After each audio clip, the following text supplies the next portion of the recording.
Y cuando vimos que daba para hacer que la banda iba a hacer una banda, quedó el tema del nombre y ahí me empezaron a pensar nombres y yo dije, che, hay un nombre que se me está en la cabeza hace tiempazo, muchísimos años que tengo ese nombre en la cabeza y siempre dije que ese nombre está lindo para una banda. Y me dijeron, ¿qué nombre? Y dice, Trabuco Naranjero. Y yo, ¡ah, Trabuco Naranjero!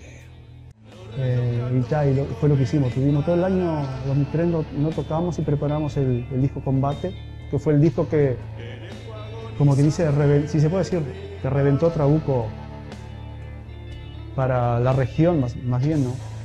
Y que también tuvo un poco de repercusión en Montevideo.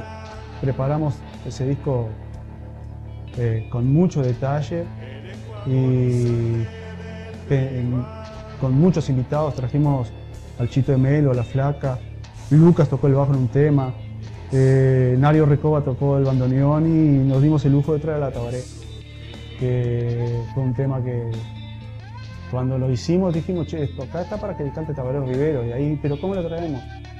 Y fue ese disco que nos hizo agarrar a la banda y a mí la mayor experiencia de palco, de tocar en vivo, porque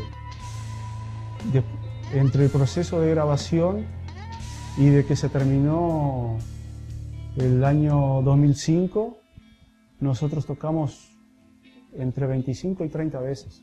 Y en todo el año ese, 2004-2005, tocamos más veces que todos los otros años anteriores de Trabuco. Era a veces un toque por semana. Y eso a mí, yo nunca pensé que iba a tocar tanto. Que nos invitaban y íbamos. A veces no teníamos ganas de ir, pero había uno que quería y íbamos. Y bueno, pero todo lo que empieza termina y Trabuco se terminó terminando porque hubieron un montón de condiciones ahí. La gente siempre pregunta por qué uno vuelve Trabuco y eso, pero, o sea, simplificando, ya no estaba haciendo como era antes. O sea, ya a lo último estábamos tratando de componer un cuarto disco, pero ya no había el mismo interés, las mismas ganas. Siempre había uno que no estaba con... Los ensayos morían porque uno faltaba, ya sea porque era uno, porque era otro. Se terminó y fue cuando surgió Los Monos. Fue más o menos como empezó Trabuco. Conecté las cosas y no había ni batería, pero Luco estaba sentado en el sofá y Germán vio que yo traje un bajo y Germán nunca había tocado un bajo. Y yo estaba probando unas cosas en la guitarra y Germán conectó el bajo y empezó a tocar y yo empecé unos acordes ahí, él empezó a acompañar y le empezó a gustar y empezó a sonar lindo y surgió Los Monos. A las 2 semanas Lucas se compra una batería y empezamos a ensayar y resulta que me empezó a picar el bichito del rock alternativo de nuevo, porque si iba a empezar una banda nueva no quería ser la continuidad de Trabuco, ni siquiera quería tocar los mismos temas de Trabuco, y para marcar bien la diferencia yo quería hacer algo muy diferente sonoramente a Trabuco. Dejé de usar el wah-wah, que el wah-wah era mi pedal preferido, no lo uso desde que terminó Trabuco, no uso el wah-wah. Pero sentía que estaba faltando algo, que era otra guitarra. Y ahí le hablé a Germán un día tomando vino después de un ensayo. Che, Germán, ¿qué te parece si invitamos al Carly para tocar con nosotros? Para hacer otra viola, así. Y Germán dijo, sí, ahí hablé. Y sí, a la semana siguiente Carly estaba ensayando con nosotros. Y también preparamos un disco, empezamos a componer y era como una máquina de salir tema nuevo, Los Monos.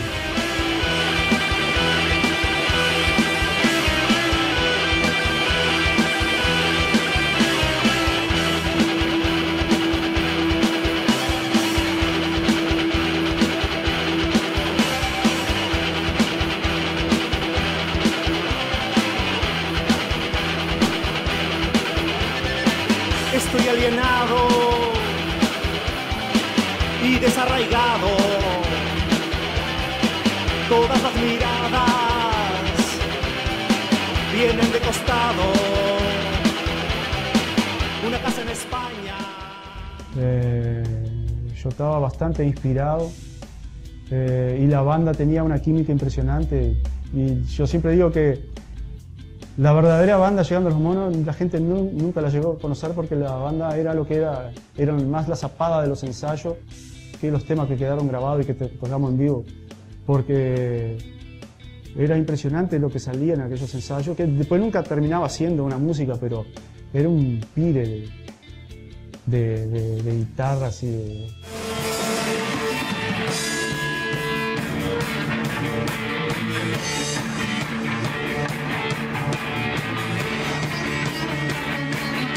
Y grabamos un disco interesante, me gusta hasta ahora el disco ese. Y empezó una ola tipo de frustración porque nosotros habíamos preparado teníamos un montón de planes con ese disco que no resultaron. Pero por lo menos pudimos hacer una cosa muy buena, que fue ir a tocar a Montevideo. Y tocamos en Montevideo con Pulso, la banda de Mario Santa Marta, que era el de La Celda, el bajista de La Celda. Nos invitó para tocar con ellos. Y creo que fue la única vez que en mi vida que toqué, hicimos prueba de sonido, cómo se debe hacer. Y sonó, que pena que tocamos muy tarde y los toques de Montevideo son muy diferentes de acá. Allá las bandas tienen como una hinchada y la gente va a ver a la banda esa, y cuando termina esa banda estaba lleno el toca esa banda, se fue todo el mundo. Ahí viene la banda con su otro público, entonces a mí me chocó ver eso porque a veces uno se calentaba acá con la galera que no aguanta hasta la última banda, pero esa galera iba a ver solo una banda. Ese día habíamos como 3 o 4 bandas y la gente fue a ver cada una fue a ver una banda. Y bueno, los que fueron a vernos a nosotros era la galera de acá, de Germán, Pablito, Gabriel, no me acuerdo si me estaría olvidando de otro más. Bueno, después del toque ese Montevideo, las cosas quedaron bastante quietas. Empezamos prácticamente solo ensayábamos. No tocábamos mucho. A pesar que tuvimos dos toques. Tuvimos varios toques interesantes, dos de ellos con el Viejo Pocho y el Mate, y después a final del año cerramos el año también con el Viejo Pocho y el Mate en la Plaza Flores, un toque que se llenó también. Eso en el año 2008. Después vino ese toque en Montevideo en el 2009 y quedó quietísima la cosa. Tocábamos allá de vez en cuando, creo que tocamos 1 o 2 veces por año y decidimos probar grabarlos en mi casa, así, todo casero. Grabamos 10 temas y terminamos solo 5, que fue lo que quedó siendo el demo casero que se llama Reverberaciones Caseras. Y al final de eso empezó un declive de ensayos y de interés. Bueno, se terminó la banda en el 2014 y yo tuve todo el año sin tocar, pero seguía componiendo. Yo, como tenía las cosas para grabar, hice un EP acústico con 5 temas que se llama Canciones Fugaces, que se llama así porque son 5 temas que todo el disco dura 10 minutos, o sea, lo puedes escuchar 5 temas en 10 minutos. Son canciones bien cortitas. Había una que ya la tenía hacía años, pero las otras las compuse en un desafío que me había puesto de sentarme, agarrar la guitarra y hacer un tema. Y después sentarme y hacer una letra. Y más o menos salió más o menos así. Son temas que los hice de la música, y el día que me senté a hacer la letra, hice la letra y tal vez arreglé alguna cosita. Al año siguiente surge la posibilidad de volver a hacer una banda con Germán. Y nos habíamos empezado a juntar en casa para probar, a ver, vamos a sentarnos ahí a tocar solo el bajo y la guitarra, a componer algo, a ver si hacemos una banda o si de repente volvemos con los monos. Y empezamos a juntarnos ahí, tocar, componer. Solo que en ese interín lo invitan a Germán para entrar en Doble Chapa. Y ahí Germán empezó a ensayar en doble chapa y iba a casa a esos ensayos entre los dos nomás. Y cuando surge un toque para doble chapa en el Liceo 7, el Beto me dice: Fran, nosotros, como es un toque sobre el portuñol, vamos a tocar el aguante portuñol de Trabuco. Y queremos que vos participes. ¿Estás afín? Y yo, sí. Y ahí está, empecé a ir a los ensayos para ensayar el portuñol con ellos. Y al tercer ensayo me preguntaron: che, Fran, ¿vos no querés entrar en la banda? Y bueno, doble chapa es lo que yo tengo, y yo dije, bueno, empezar otra cosa de cero, cuando ya tengo algo que está funcionando y que empezó a crecer mucho como banda. La banda, cuando empezamos a preparar el primer toque en Animales Sueltos, estábamos medio boludeándonos con los ensayos, pero cuando empezamos a preparar ese toque, como que la banda empezó a agarrar aire, y empezamos a... Yo nunca lo había visto, empezamos a agarrar, no sé, una confianza y un placer de tocar juntos, que se empezó a mantener en el tiempo, cada vez que nos juntamos para ensayar. Entonces digo, sí, vamos. Empecé a componer más temas para la banda. La banda empezó a agarrar, empezó a ser conocida también, la gente empezó a conocerla más. Tenemos 2 demos chiquitos, que son uno de 3 temas y otro de 2 temas. Y estamos preparando otros temas para grabar. Y eso sí, fue una banda que fue creciendo granito por granito. Podíamos grabar 3 temas, grabamos 3 temas, no nos tiramos en hacer un disco, que es un esfuerzo, para esta época es un esfuerzo pelotudo hacer un disco de 10 temas, porque la gente, ahora ya no hay más el tema de comprar un disco, un CD, escuchar un disco entero. La gente escucha una música, porque la gente no tiene tiempo, o escucha una música y ya no tiene más aquello de sentarse y escuchar un disco entero.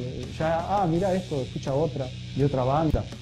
Entonces nosotros votamos los 3 temas que nos parecía mejor, grabamos esos 3 temas, los trabajamos, hicimos videos. Después, cuando salió Juan Pedro y entró Jonah, preparamos otros 2, grabamos, los largamos, y esta banda fue creciendo bien de a poco. Y yo en el interín, en el 2017 me grabé un EP con temas que tenía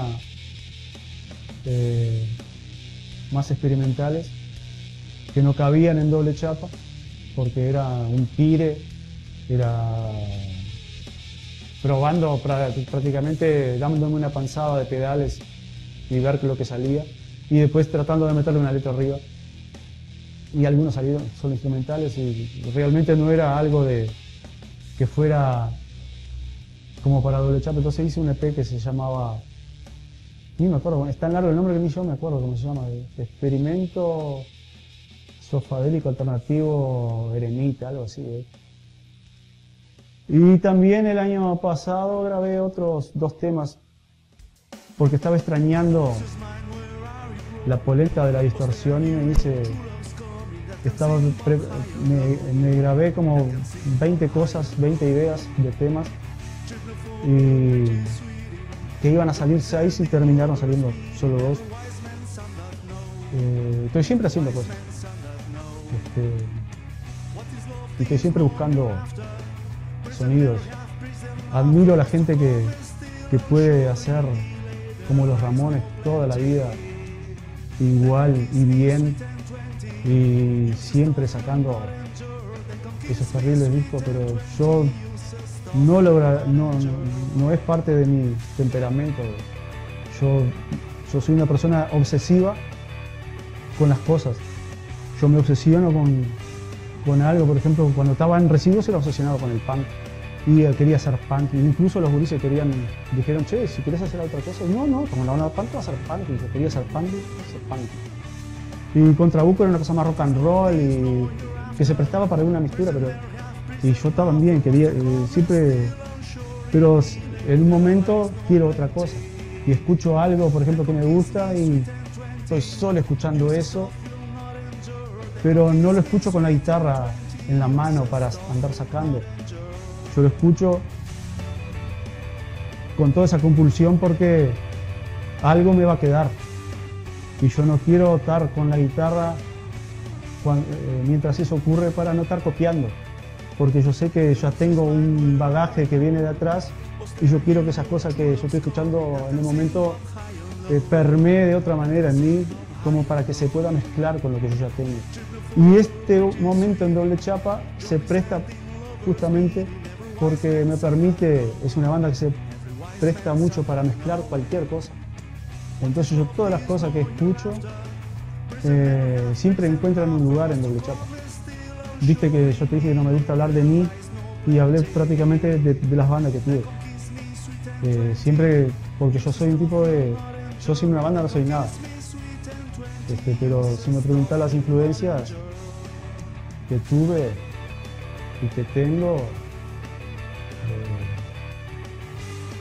el Hueso Hernández fue la primera influencia directa que tuve porque yo quería hacer bajista con él.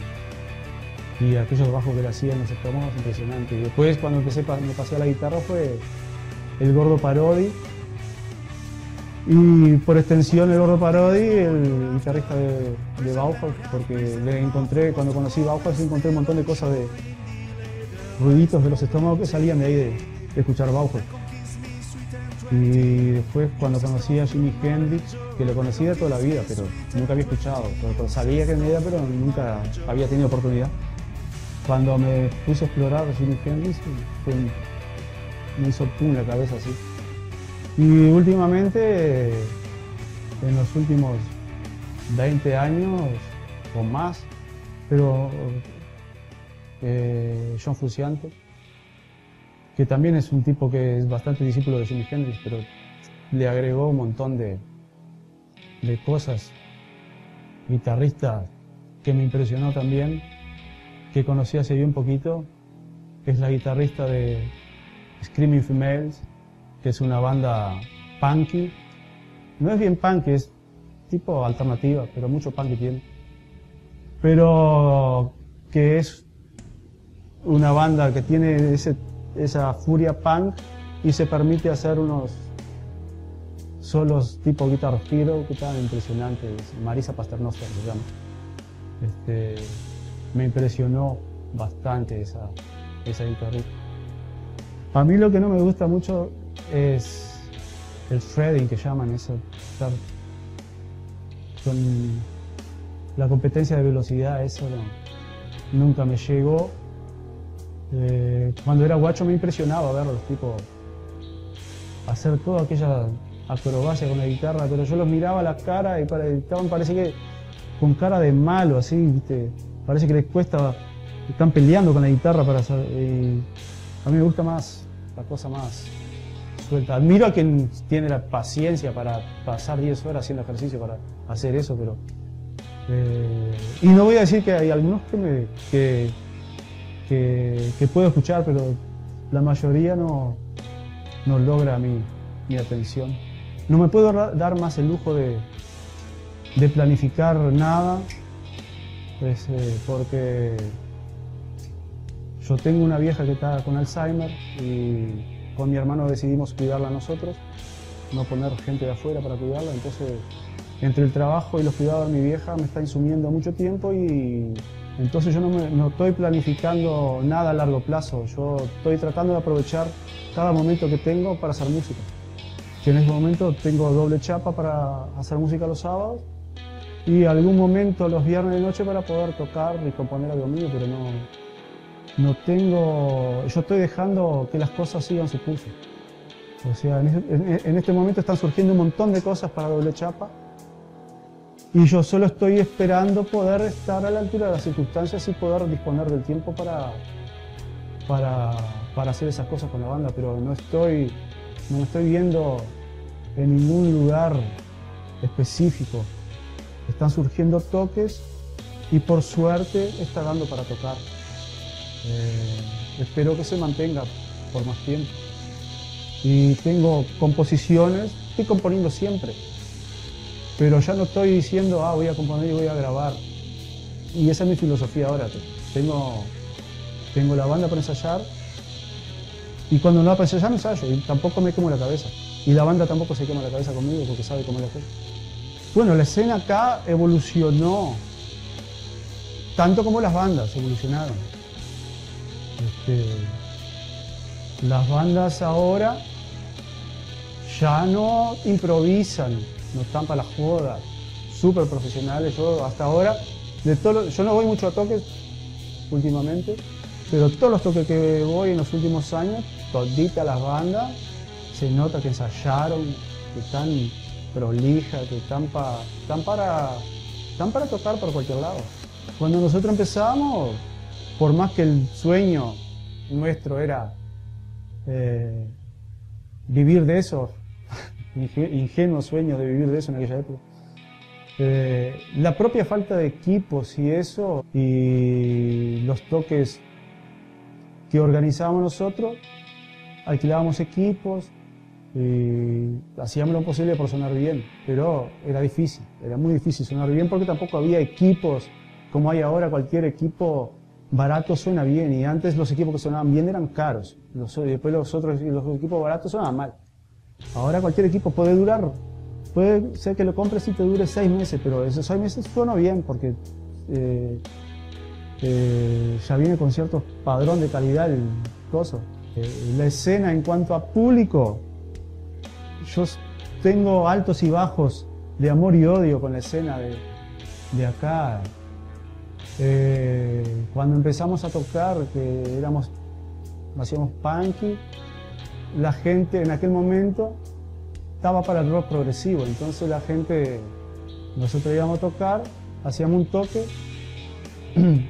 y la gente iba al toque y entre tema y tema te gritaban, tocate una Led Zeppelin, tocate Pink Floyd, hacé un solo, ese tipo de cosas. Pero por lo menos, también el punto positivo, ellos iban al toque. Ellos no tenían ni por qué ir porque no les gustaba, pero iban para apoyar porque no había nada acá. Entonces había un público de 50 personas que iba a los toques y había 10 de esos 50 que les gustaba lo que hacíamos y los otros 40 iban porque no había nada ni cosa, pero por lo menos iban. El Lado Oscuro de la Luna, que era un pub que había en Paysandú enfrente a la iglesia de los mormones, que ahí se generó un lugar, creo que fue la primera vez que hubo un lugar de rock and roll acá en Rivera que iban las bandas a tocar. En aquella época todo el mundo estaba más para el funky y el funk metal y el funk medio rapeado y todo eso, y nosotros haciendo punky también era un sapo otro pozo.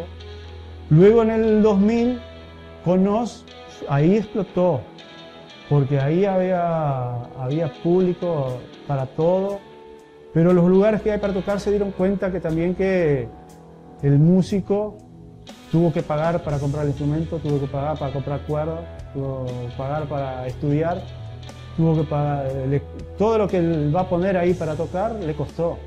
Entonces es bueno ver que ahora la gente que está organizando cosas y que tiene lugares para tocar, por lo menos un caché mínimo está dispuesta a pagar, que es lo que ayuda a mantener la estructura de una banda.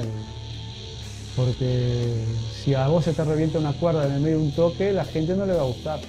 Pero si tenés un caché, vos estás garantizando que vas a tocar con cuerda nueva siempre. Una cosa que yo, por suerte, nunca voy a poder hacer es mirar para atrás y decir, ¿por qué no hice aquello que quería hacer? Yo siempre hice lo que quería hacer. En materia de música, siempre di todo, el alma, el cuero, dejé todo haciendo lo que creía, haciendo lo que me gustaba. Y rechacé muchas invitaciones para hacer algo que no me gustaba, porque ¿cuál es el sentido? Uno ya tiene que hacer, cuando uno está estudiando, no le gusta estudiar. ¿Qué sentido tiene de hacer otra cosa por obligación? Cuando es una cosa que te tiene que dar placer.